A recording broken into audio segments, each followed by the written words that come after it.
The laughter and clinking glasses filled the dining hall. But all of it faded the second I saw my phone screen light up. Dad. We hadn't spoken in months. Not since the argument that left us both saying things we couldn't take back. He was stubborn, proud, and never called unless something was truly urgent. I answered. Before I could say a word, his voice cut through the noise, low and shaking. Daniel, listen to me carefully. You need to get up, walk out of that party, and leave the house. Right now. The background was silent, no TV, no radio, just his breathing, uneven and heavy. Dad, what are you talking about? It's Emily's birthday. I can't just You can, and you will, he snapped. The old authority in his tone making my stomach knot. Don't tell anyone. Don't take your coat. Just go. Now. I glanced toward Emily across the table. She was laughing with her friends, a candlelit cake in front of her. There was nothing strange, nothing threatening. Dad, you're scaring me.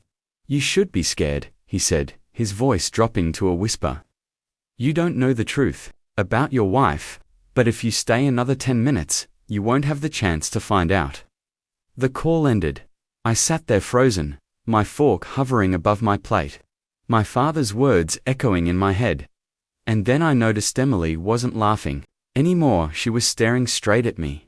Emily's smile was back, but it felt wrong, too measured, too deliberate. She leaned in toward her friend, whispered something, and they both glanced my way. I forced a smile, pretending I hadn't noticed. The chatter around the table seemed louder than before, almost forced, like everyone was participating. In the same unspoken performance, my phone buzzed again. A single text from Dad. Don't eat or drink anything. Leave through the side door. I swallowed hard, my fingers curling under the table to hide the tremor. Daniel, Emily called. From the other end. You haven't touched your drink. Is something wrong? Her tone was light, teasing, but her eyes never left mine. I raised the glass slowly, just enough to make it seem casual, and set it back down without drinking. Someone behind me laughed. Too loudly, a chair scraped against the floor. The air in the room felt heavier, like the oxygen itself had thickened. Then Emily stood, clinking her spoon against her wineglass. Everyone, she said, before dessert, I have a little surprise. For my husband. My father's warning slammed back into my mind, sharp and urgent. Daniel, could you come with me? Emily asked, her voice soft, but edged with something I couldn't place. All eyes turned toward me. I stood slowly, my chair legs groaning against the hardwood. Every instinct screamed at me to head for the side door like Dad had said. But Emily's gaze pinned me in place. She led me toward the staircase at the far end of the hall. The guests murmured softly behind us, their faces a mix of expectation and something else. Something unreadable. Halfway up the stairs, I glanced over my shoulder. They were all watching. Every single one of them. We reached the landing. Emily pushed open a door to the guest room and stepped aside, gesturing for me to enter. Inside, a table had been set up with a single chair and a laptop already open. On the screen, a video window blinked paused mid-frame. It was my father, younger, healthier, speaking urgently to the camera. Sit, Emily said softly. I didn't move. What is this? Her smile didn't reach her eyes. A gift, Daniel. One I think you'll appreciate more than any cake or champagne. I glanced again at the paused video. And a chill swept over me because I recognized the shirt my father was wearing. It was the same one he'd worn the night my mother died. Emily pressed a key, and the video came to life. My father's voice was urgent, almost frantic. Daniel, if you're seeing this, it means she's already gotten to you. You have to trust me. Your wife is not who she says she is. The night your mother died wasn't an accident. Emily was there. I blinked, trying to process the words. My father looked over his shoulder in the recording, as if afraid someone might burst in at any second. She's been part of this since before you met her. They planned it, every step. I can't explain everything, now it's not safe, but you need to get away from her before she finishes what she started. The screen froze. I turned to Emily, my pulse hammering in my ears. This is some sick joke. Her expression was unreadable. Do you think I made that video? You know your father better than that. I stepped toward her. Why would he say, "You were there the night my mother died"?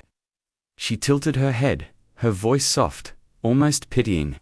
Maybe you should ask yourself why your father was so certain he knew where I was that night. Before I could answer, a knock sounded at the door, 3 sharp raps that made my stomach twist. Emily's smile widened. Right on time. The door creaked open before I could speak. A man stepped inside, tall, broad-shouldered, his face half hidden by the shadow from the hallway light. I didn't recognize him, but the way Emily's posture relaxed told me she did. "Daniel," she said, almost cheerfully. "This is Marcus. He's here to make sure you understand everything." Marcus closed the door behind him. The soft click, far too final. He didn't take his eyes off me as he walked to the laptop. Pressing a few keys, another video began to play. This time, it wasn't my father. It was footage of me 3 years ago having dinner with Emily in the very restaurant where we'd first met. Except, the angle wasn't from our table. It was from across the room, like someone had been watching us. Marcus spoke for the first time, his voice low and steady. "You think this started when you met Emily? It didn't. You were chosen, Daniel. Long before that night." Emily's gaze stayed fixed on me, her expression almost tender. "This isn't about love or marriage anymore," she whispered. "It's about finishing what was started." I felt the blood drain from my face. What was started? Marcus's lips curved into the faintest smile. "You'll find out soon enough." Marcus reached into his coat and pulled out a thin black ledger. It looked old, pages frayed. The leather cover cracked. He set it on the table between us and slid it forward. "Go ahead," he said. "Open it." I hesitated, then flipped the cover. Names filled the pages, written in neat, deliberate handwriting. Dates and addresses followed each one. Halfway down the second page, I saw hers, Emily Whitmore, July 14th, 19 success. My eyes locked on the entry beneath it. Daniel Whitmore. The 10th of August, 25 pending. The room tilted. "What is this?" I asked, my voice barely above a whisper. Marcus leaned closer. "A record of completions. Your mother's name is in here 2 years before her death." Emily stepped beside me, placing a hand on my shoulder.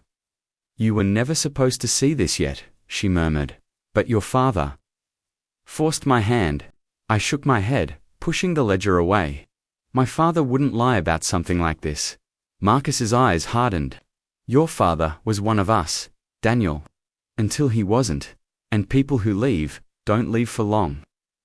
From downstairs, the muffled sound of voices grew louder. Emily smiled faintly. "It seems your time is up." The voices downstairs were no longer muffled, they were moving toward the stairs. Heavy footsteps. At least 3 people. Emily stepped between me and the door. "If you run now, you'll spend the rest of your life looking over your shoulder. If you stay, you'll learn why you were chosen."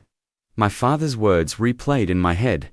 "Get out now." But another voice, the one that had been gnawing at me for years, whispered that maybe I needed to know. Marcus glanced toward the hallway. "We don't have much time. Decide." Every rational part of me screamed to leave, but my hand reached for the ledger instead. "I'm staying," I said, surprising even myself. Emily's eyes softened, like a teacher proud of a student for giving the right answer. "Good," she murmured. "Then we can begin." The door swung open, and the figures from downstairs stepped in. Their faces were unfamiliar, but their eyes carried the same cold certainty as Marcus's. They formed a loose circle around me, silent, expectant. Marcus closed the laptop and pushed it aside. "This isn't a game, Daniel. This is a lineage." One of the strangers, an older woman with silver hair, handed Emily a small wooden box. She opened it, revealing a slender knife with an ivory handle, its blade etched with symbols I didn't recognize. "Your father held this blade once," Emily said quietly. "He chose not to use it. That's why he ran. That's why he tried to warn you." The older woman's gaze locked onto mine. "Will you finish what he couldn't?" My hands trembled. I didn't know what they were asking me to do, only that crossing this line meant there was no going back. Emily stepped closer, pressing the knife into my palm. "It's not about killing," she whispered. "It's about belonging." Somewhere in the distance, a clock chimed midnight, and as the sound echoed through the house, every eye in the room was on me, waiting for my answer. The knife felt heavier than it should have. Emily's hand lingered over mine, steadying it, but I could feel the tremor in her touch. Marcus broke the silence. "It's simple. One mark in the ledger, and you're no longer prey. You become part of the circle." I looked down at the book, the pages still open to my name. "Pending. What happens if I don't?" I asked. The silver-haired woman smiled, but it didn't reach her eyes. "Then the ledger closes on you, and no one speaks your name again." Emily's voice softened, almost pleading. "You've been living in someone else's story your whole life, Daniel. This is your chance to write your own." The clock struck once more, each chime pulling me deeper into the choice. Finally, I set the knife down on the table. If my father ran from this, there must have been a reason. I'm not finishing what he started. I'm ending it. Marcus's expression hardened. "Then you've just chosen the longer death." They stepped back, melting into the shadows like they'd never been there at all, leaving only the ledger, the knife, and Emily's unreadable gaze. As the door closed behind them, I realized my father was right. Some inheritances aren't meant to be accepted.